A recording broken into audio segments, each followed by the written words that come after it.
Missouri Ballet's Mural Library is building student success from the inside out.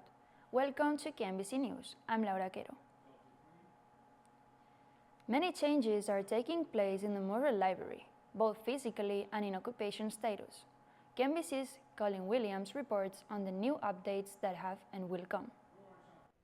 The new renovations for the Mural Library have been 2 years in the making. It's been the staff's goal to make the library a great tool for students to help with their studies, testing, and their overall experience. The college is making a huge emphasis this year and in the future to support our teaching staff and the excellence of teaching, and also the collaboration of students. Giving students an opportunity to visit together, collaborate, and learn together is very important to Dr. Parisi and our academic staff.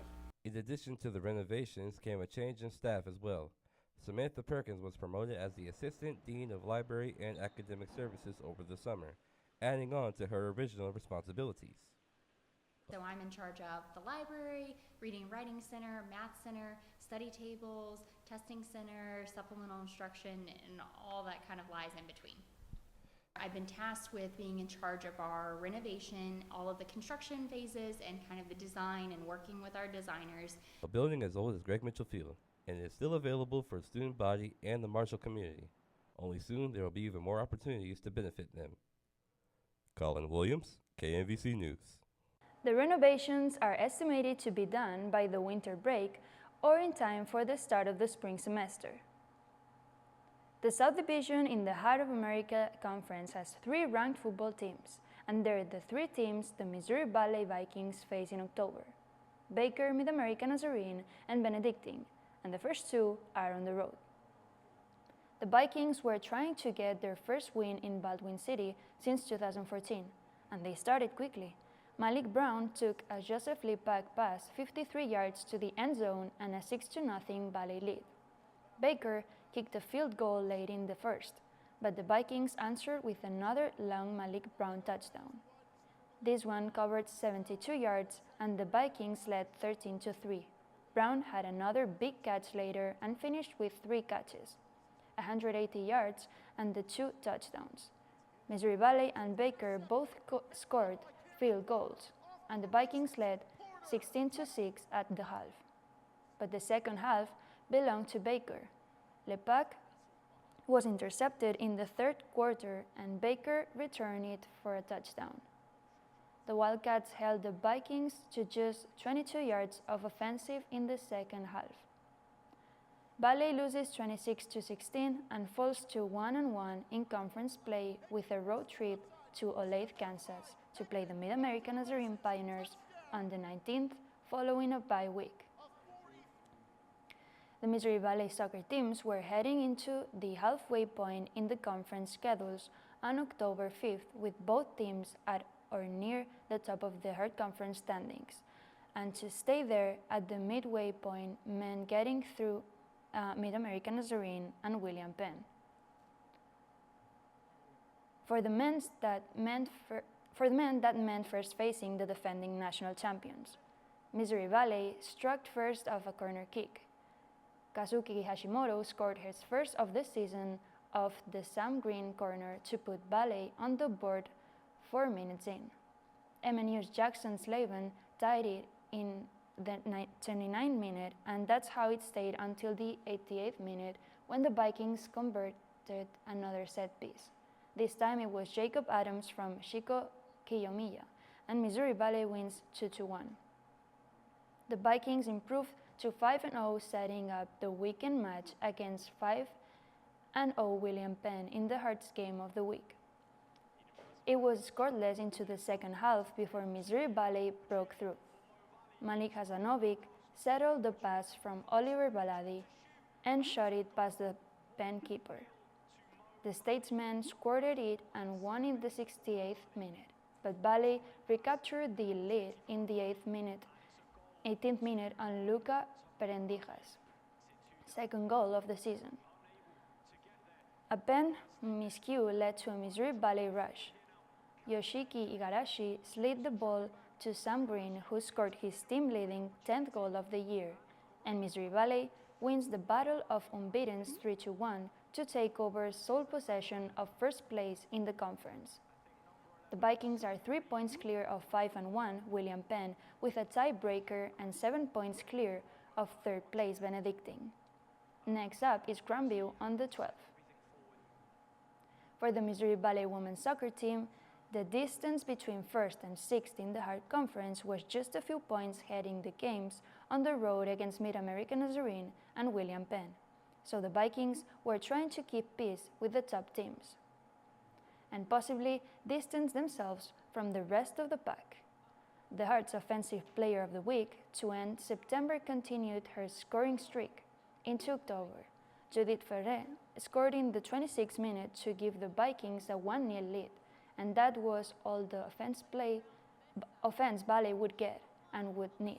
Marina Barbara made 7 saves, including a few in the closing minutes, to keep the Pioneers scoreless, and Missouri Valley beat Mid-American Nazarene 1-0.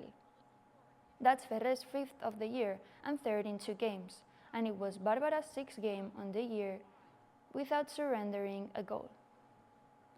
Barbara and the Vikings continued the shutout string in the October 5th match against William Penn. The Vikings held the Statesmen to just 2 shots on goal and controlled the game offensively. Ashley Arriba scored the first of her 2 goals in the 3rd minute. She now has 8 on the season.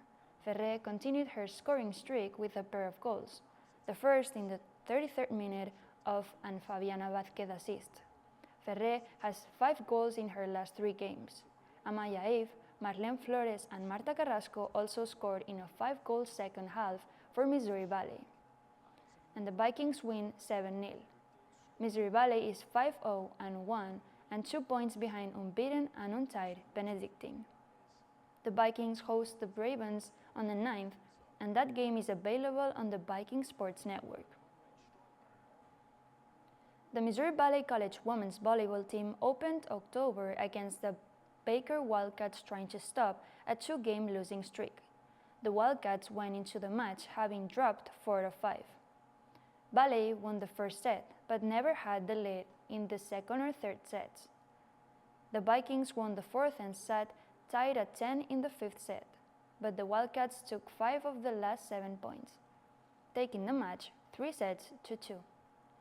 So Missouri Valley entered the weekend against nationally ranked Park and nationally recognized Benedictine with a 3-game losing skid.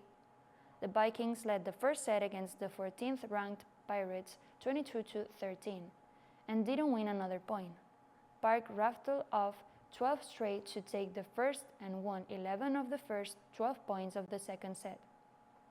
Valley relied but lost the second 25-18.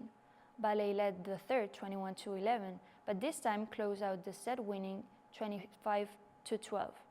The fourth set was more back and forth. Missouri Valley held a 24-21 advantage before Park tied it, but back-to-back kills helped the Vikings to a 29-27 win. Missouri Valley won 12 of the final 17 points in the 5th and knocks off Park 3-2. It's the first win for the Vikings against a ranked opponent since 2018. Anna Oro had 15 kills and 28 digs. Paige Siebert had a career-high 29 assists. The Vikings had to follow that up with a Saturday maintain against Benedictine. The Ravens are receiving votes in the NAIA poll and set atop the Heart of America Conference with a 6-0 record. And the Vikings swept the Ravens, winning 25-22, 26-24, and 25-15.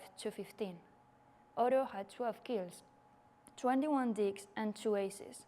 One of the kills and one of the aces closed out the come from behind second set win.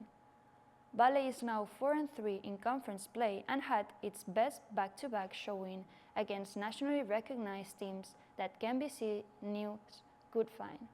The Hart named Otto Attacker of the Week and Ana Franco as the Defender of the Week. The women's volleyball team is building a foundation this year, with seniors stepping up as a key players. KMVC's Elenia Exposito reports how these senior players have shaped the team's dynamic for this season and for the future in their final season at Missouri Valley. This women's volleyball season has been different from previous seasons. With new faces and new goals, the seniors players have taken on the challenge of leading. I think they both provide a quality of leadership that the other girls can look up to on the court. I know Kay is a very vocal leader, whereas Anna Oro, she leads through more of her actions than her voice. But they just provide a sense of leadership and stability on the court for the other girls to look up to. Through their commitment and dedication, they are laying the foundation for future players to continue to raise the program level. Supporting each other, playing as one. I think that's what we did tonight, and that's why we did such a good job, because every single girl contributed. Just like being supportive out there, like trusting my teammates, like putting a smile on my face, and like giving everything I have, 100% every time I step out there.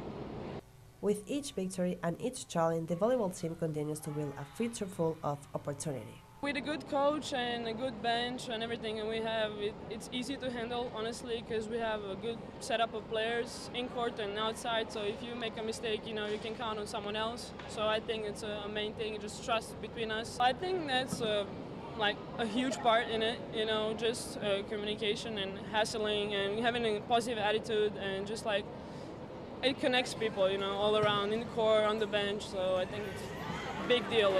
Their legacy is not measured in statistics, but in the impact they had on their teammates and the team culture. Elena Exposito, KMVC News. This is the first year for Oro as a member of the Vikings. Simon is in her third. The Vikings have a pair of 4-year seniors who also play large roles in Emma Shuttle and Momoko Yokoyama. Thirst Garden, the new initiative consisting of MVC students adopting a plant on campus. Fill out a responsibility form and you can get a plant. As easy as it sounds, that is the procedure MVC students need to follow in order to adopt a plant.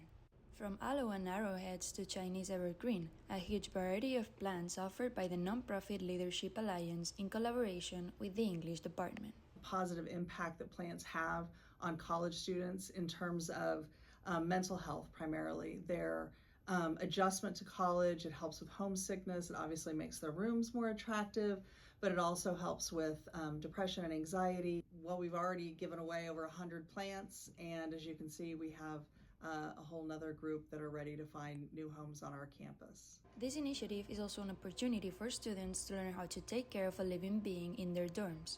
Most plants require little maintenance, such as watering and being exposed to sunlight. I adopted a plant because I eventually want to have my own garden whenever I get my own house, and I feel like I need to start somewhere, so.